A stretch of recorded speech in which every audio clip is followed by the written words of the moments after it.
Hey everybody, this is Kevin Sampson of Picture Lock. I'm hanging out with the director, Rob Meyer, and writer, Annie Howell of Little Boxes. Guys, so thanks so much for sitting down with me. Yeah. Thanks for having us.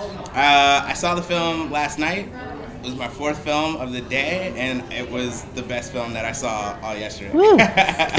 Nice. You won. Yeah. You don't have to say what the other films are. Right. No pressure. I will not. So if you guys could just describe, in your own words, what the film is about. The film is the story of a family moving from one culture to the next. And it features a mom and a dad and their son, and each character is going through a particular change as they arrive in this new context. And so the film deals with a lot about interpersonal relationships, but also really about race, because we have an interracial couple and a biracial kid.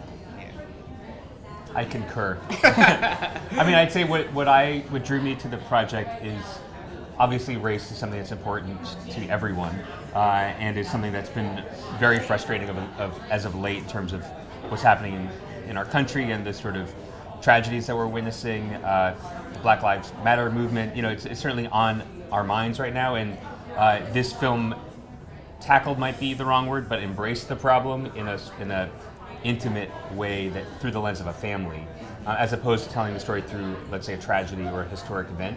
And that's something I hadn't seen before, and I was excited to take on that challenge and hopefully start some good conversations about assumptions that we make, whether they be innocent ones or potentially dangerous ones. It's all on the same spectrum, and I think that the script handled it very beautifully. Yeah, definitely. I was telling Annie last night that I got a little emotional at the end, just because I have a young family, so we're building it, and I felt like instead of it being kind of on the nose, it was really subtle how you brought all that into the script and into the film.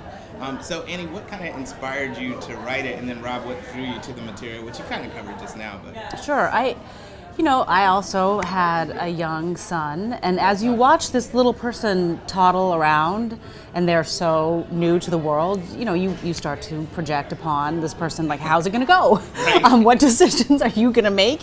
And then what decisions are going to be sort of made for you? And though that really was the jumping off point, so it was really just my imagination. But then as the years progressed that it took to kind of get this film made, and while rewriting the script, I was drawing from my experiences. My family did, in fact, leave New York. Even though I started the script before that happened, I knew it was going to happen.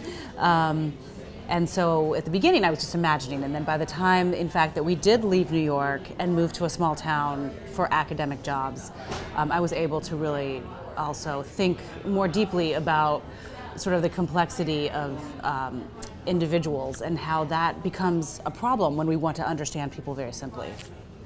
And your husband's African American. I don't know if He is, yeah. So the kids had to deal with what identity were being sort of projected on them, and making that adjustment.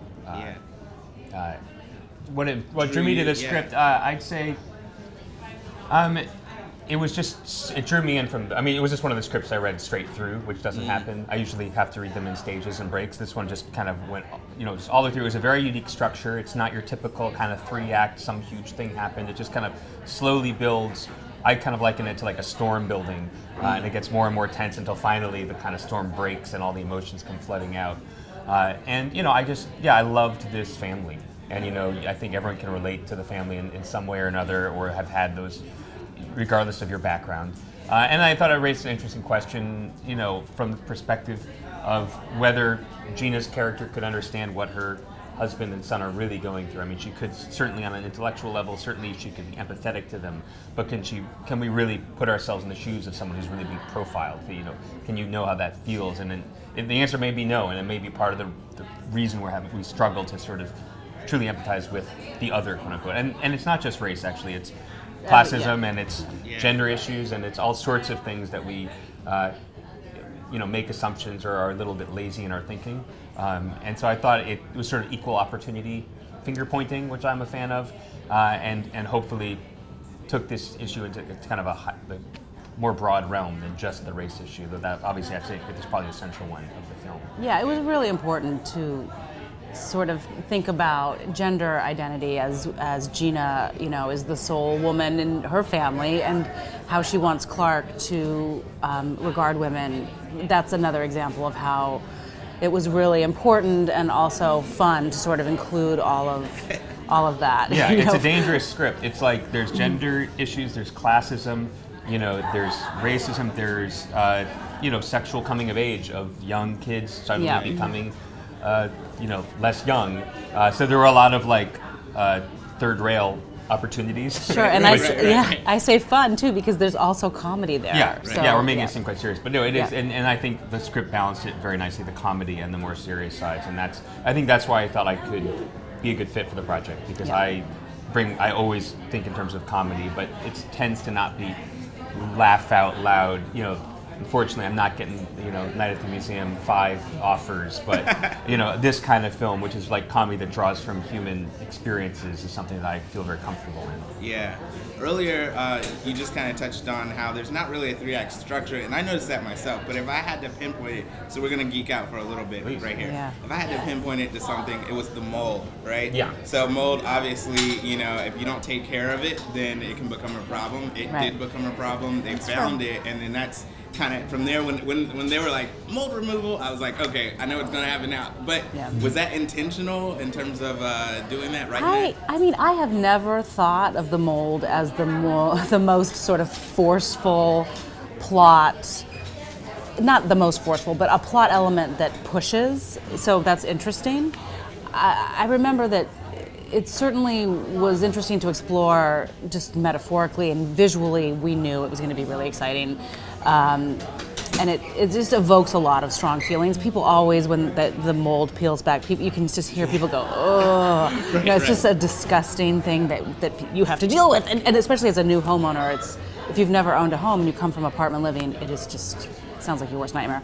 I hadn't thought of it in exactly those screenwriting terms, but this was very interesting to sort of say, okay, wait, how is this structured? Yeah. What have I built? Well, I mean, if you were to take it to sort of a Sid Field analysis, probably when they move is literally like your first plot point. Yeah. But it's such a gentle and Exactly. no one dies and their worlds aren't totally. And I love that about the script that you sort of I think there's a moment where people are watching and they're just living in this world and it sort of creeps into your existence. And you just kind of accept that it's going to unfold, something's going to happen. You're not sure what, but you feel something coming. To me, the mold is definitely where can I swear? Yeah. Like the mold is definitely where shit gets real. Suddenly it's like, okay, once that things are really going to start to unravel in a more serious way. And when he tears down the wall downstairs and they have to have that breakfast the next morning, it's like, how do you move forward after that just happened? Everyone's yelling at each other. Property's being damaged. It's no longer just subtext. It manifested itself. So that's the first major crack that continues to kind of to break apart as the film commences from there. But again, I always think of it as it's still not totally broken until at the very end. Not the spoiler alert. When Gina finally just takes everyone in the car and says we're going home. Right. That fight she has with Mac where she says she feels like the pale third wheel. It's like that finally it's coming out. Man, what a and hopefully people are like, oh, I can't. I want to cry, and you're like, I want to cry because of I don't know exactly why, but it's just something so upsetting to hear that and to see Mac's reaction. It says he feels alone in his own family, and to feel that emotion for that sort of scene is something I'm really proud that we were able to do, and that the script did so well. You don't usually get choked up about those issues. Usually, someone dying or getting sick or something. This is I'm kind of choked up about race and can we understand each other and can we connect, and hopefully we can. So that's one of my favorite scenes of the film as well. So last nerd question. Yeah. When things start to kind of go awry, right, with Mac and Gina and everybody, did you make a choice to isolate them in their frame? Because even when the son comes home, he talks, but he doesn't come into the frame. They don't get back together until they're all in the mold in the basement. Yeah. Yes, I'll take credit for that. We definitely, Tom Richmond, who did a great job shooting it and shot my first feature as well, we definitely spent a lot of time thinking about whose scene it is, and is it a Gina scene, is it a Clark scene, and they kind of drift apart and you start to feel like they're rarely together. Certainly, I think the only time you really see all three of them touching is in the couch at the end. I needed that shot of them finally comforting each other, but no, you know, all the scenes, and I'd say even in the basement, they're not together. I'm not even. I guess they are all in the same shot briefly, but I still don't feel like they're. It's more like Clark makes an appearance and runs away, and you know they're always. You're right. Generally, two of them at a time until that last couch scene. So they're all getting pulled in different ways by different factors. Gina's sucked into her job. Clark's getting sucked into this world of these girls, and you know Max just becoming increasingly isolated. I liken it to sort of like. You know, The Shining. He's sort of becoming the man of the house. He may be, you know, losing his mind a little bit because this house is crumbling around him. Yeah, and your cast is amazing. Can you talk about the cast? I mean, as a writer, to see your words come to life off of the page, and then as a director. Yeah, I mean, the first time I saw a cut, it was really powerful for me to have been working on the script for a long time and to see what a good job Rob had been doing, and I was delighted with the casting. We couldn't get any feedback from her because she's just like, this is too much for me right now. I know, it's just true. all I'm thinking about is that this has actually happened. Yeah. You know, so later, after the second time she saw it, she was able. We were able to really work creatively together on feedback. But she's like, it's just too much going on here to even. I'm not even thinking about filmmaking anymore. Yeah, it was intense. Yeah. Nice. No, I mean I have to always mention Avi Kaufman, who cast the film. When we talk about cast because she's. You know, the best, I think, in terms of finding a great, especially an ensemble film with young actors. Obviously, Melanie Linsky and Nelson Ellis, everyone knows how wonderful they are, and it was an honor to work with both of them. But then Armani Jackson and all the kids and all of the, you know, Christine Taylor has a wonderful dramatic role in this film, which I had not seen her do personally before. And I'm thrilled to have gotten to work with her and show that whole side of what she's able to do as an actor. So no, it was. I thought I was in very good hands. It was a privilege for me as a director to sort of be able to stand back, let these moments unfold, and just kind of help in any way I could, and think about how we were shooting it and how it was going to cut, and you know how it was all working. But the actors sort of took charge of their characters in a way that was really exciting to watch. Yeah. All right. So just wrapping up, what is it that you guys hope people take away when they see the film?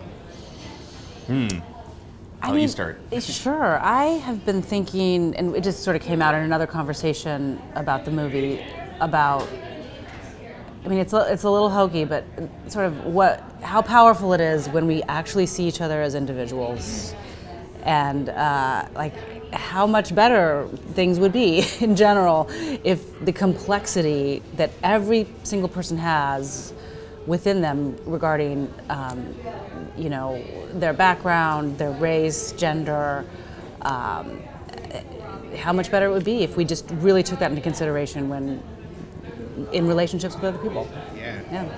I'm just going to build up. I like that answer. I'd say, I feel very much we live in an America of like YouTube comments sort of defining the conversation and defining the other, and a lot of look at our politics right now, look at our worldview is very shaped on just sort of assumptions and generalizations. And I heard an NPR report. It was somewhat anecdotal about how do you get people to change their minds.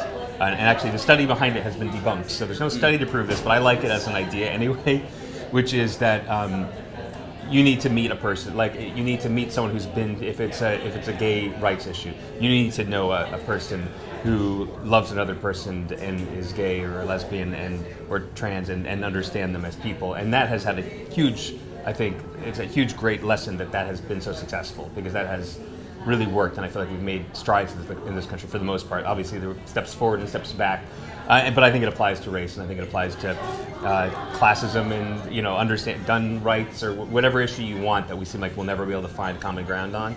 I think hopefully it will make us think about people and not issues as much. Yeah, I think that was one of the lines, right? That Max said is not looking at it as a group, but as an individual person. That's great. Yeah. Guys, congratulations on the film Tribeca 2016. Yeah. You have a film to be proud of. Thank you so much. Really appreciate it. Thank you. Thank you.